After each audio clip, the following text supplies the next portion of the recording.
अस्सलाम वालेकुम दोस्तों। अमेरिका के ईरान पर हमले के बाद मिडल ईस्ट की हवा और ज़्यादा गर्म हो चुकी है और अब जिस चीज़ का सबको इंतज़ार था वो हो गया है।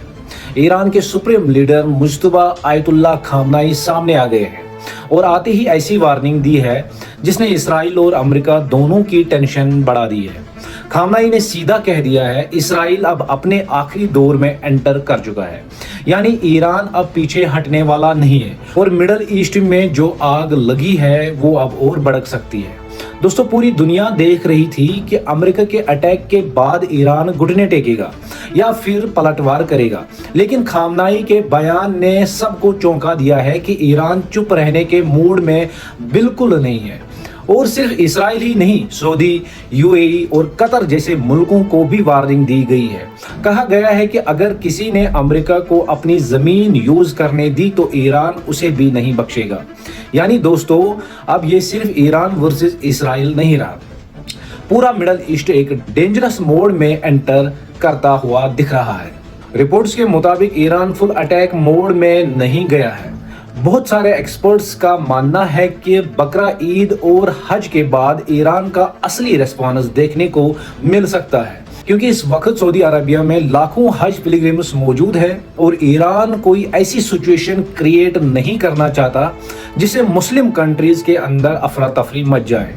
लेकिन दोस्तों, इसका मतलब ये बिल्कुल नहीं है कि सब शांत है।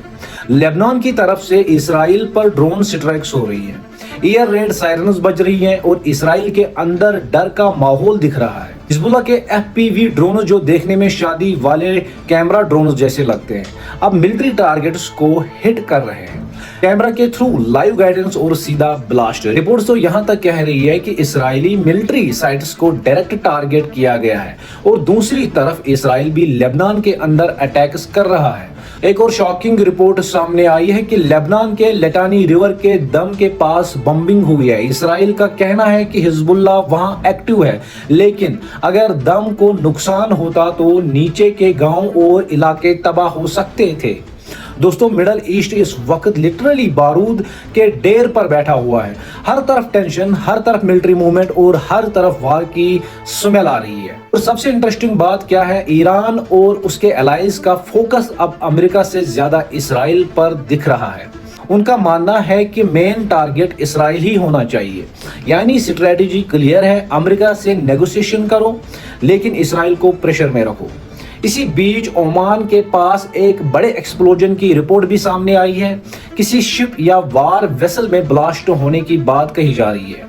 अब ये किसने किया, किस पर हुआ, ये अभी क्लियर नहीं है। और दोस्तों, कहानी सिर्फ मिडल ईस्ट तक सीमित नहीं है, अमेरिका के अंदर भी डर दिखने लगी है। रिपोर्ट्स के मुताबिक जेडी वेंस और डोनाल्ड ट्रंप के बीच टेंशन बढ़ गई है। कहा जा रहा है कि जेडी वेंस ईरान वार के सपोर्ट में नहीं थे और इसी वजह से उनका पॉलिटिकल इन्फ्लुएंस कम होता दिख रहा है।